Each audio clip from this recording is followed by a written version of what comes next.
আজ আমি আপনাদের সাথে একটি বিশেষ বিষয় নিয়ে কথা বলবো, সাথে আমার কিছু অভিজ্ঞতাও শেয়ার করব।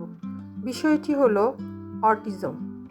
না, আমি অটিজম কি, কেন হয়, এর চিকিৎসা এসব কোনো তত্ত্ব কথা নিয়েই আলোচনা করব না। এর কারণ হলো, প্রথমত আমি এ বিষয়ে স্পেশালিস্ট নই। দ্বিতীয়ত হলো, যাদের পরিবারে এমন সদস্য রয়েছে তাদের কাছে এটি অচেনা নয়। এই ধরনের বাচ্চাদেরকে আমরা বিশেষ শিশু বা স্পেশাল শিশু, গড গিফটেড চাইল্ড এসব নামে আখ্যা করে থাকি। যে সমস্ত পরিবারে এমন সদস্য রয়েছে, নিঃসন্দেহে সে পরিবার অন্য 8-10টা পরিবারের মতো নয়। তাদের প্রাত্যহিক জীবনও এসব শিশুকে কেন্দ্র করেই পরিচালিত হয়। যদি সন্তানের মাঝে কোনো অসামঞ্জস্য দেখা দেয়, প্রথমত আমাদের যে কাজটি করতে হবে তা হলো যত দ্রুত সম্ভব ডায়াগনোস্টিস করা। শিশুটির অন্য কোনো শারীরিক সমস্যা যেমন খিঁচুনি আছে কিনা তা খেয়াল করাও জরুরি।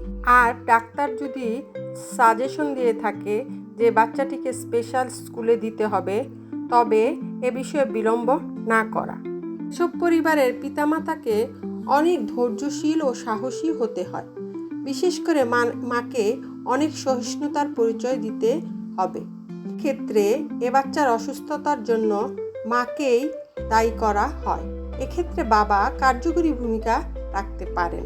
উনি মাকে সাপোর্ট দিলে অন্যরা মাকে কথা শোনানোর সুযোগ পায় না।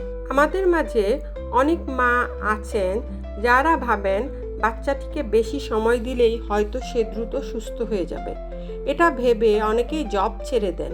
এ কাজটি কখনোই করবেন না। কোয়ান্টিটি অফ টাইমের দিকে নজর না দিয়ে কোয়ালিটি অফ টাইমের প্রতি বেশি ফোকাস করবেন। এছাড়া এসব বাচ্চার ওষুধ, স্কুল, থেরাপি, ইনস্ট্রুমেন্ট এর জন্য অনেক টাকার প্রয়োজন হয়। সময় একা বাবার পক্ষে উপার্জন করা কঠিন হয়ে পড়ে।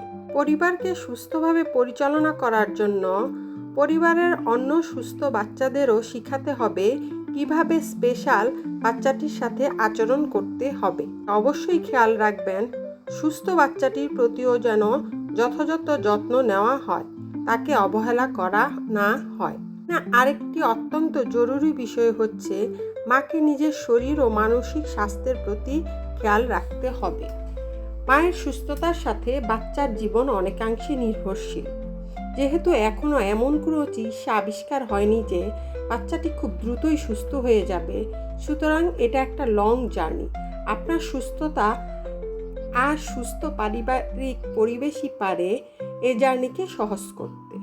আমরা প্রায়ই আরেকটি কাজ করে থাকি, তা হলো এইসব স্পেশাল শিশুকে সমাজ হতে আড়াল করে রাখি, যা একদমই বোকামি কাজ। আমাদের আত্মীয় স্বজন যারা বাচ্চা সহ আমাদেরকে অ্যাকসেপ্ট করবে, তাদের বাসায় বাচ্চাটিকে নিয়ে বেড়াতে যেতে হবে। যদি কখনো এমন কোনো আত্মীয় বা বন্ধুবান্ধব পান যারা আপনার স্পেশাল বাচ্চাটিকে সহজভাবে বা সাদরে গ্রহণ করে না, আমি বলবো তাদের সাথে যোগাযোগ বন্ধ করে দিন। আপনি চাইলে অন্য স্পেশাল শিশুর ফ্যামিলির সাথে অ্যাটাচ থাকতে পারেন। এতে অনেক তথ্য আদান প্রদান করা সহজ হয়। সময় এবং সুযোগ পেলেই বাচ্চাকে খেলার মাঠে নিয়ে যাবেন। জানি কাজটি এতটা সহজ নয়, তবু করতেই হবে।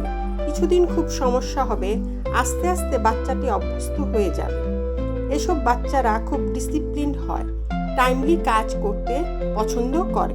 বিশেষ শিশুদের অধিকার নিয়ে প্রায় সব দেশে ইতোমধ্যে আইন প্রণয়ন করা হয়েছে এবং অনেক ধরনের সুযোগ সুবিধারও ব্যবস্থা করা হয়েছে এবং এ নিয়ে কাজ চলছে। এ বিষয়ে সবসময় আপগ্রেড থাকবেন, তাহলে সব তথ্য আপনি সহজেই পেয়ে যাবেন। সবচেয়ে জরুরি বিষয়, নিজেকে মানসিকভাবে খুবই শক্তিশালী রাখবেন। অন্যের কটু মন্তব্যে ভেঙে পড়বেন না। এই পথ পাড়ি দেবার জন্য এটা খুবই জরুরি। কখনোই বাচ্চাটিকে বোঝা মনে করবেন না, হীনমন্যতায় ভুগবেন না। সবসময় একটি কথা মনে রাখবেন, সৃষ্টিকর্তা আপনাকে এই বাচ্চাটি লালন পালনের জন্য যোগ্য মনে করেছেন বলেই আপনাকে নির্বাচন করেছেন। আমি ব্যক্তিগতভাবে অন্যের সাথে নিজের দুঃখ কষ্ট শেয়ার না করে আল্লাহর সাথে মনের কথা বলতে পছন্দ করি। তাই আমি সাজেস্ট করব, সাধ্যমতো ইবাদত করুন, আল্লাহর সাথে কথা বলুন, বিশ্বাস রাখুন আল্লাহর প্রতি, তার সাহায্য অবশ্যই আসবে ইনশাআল্লাহ।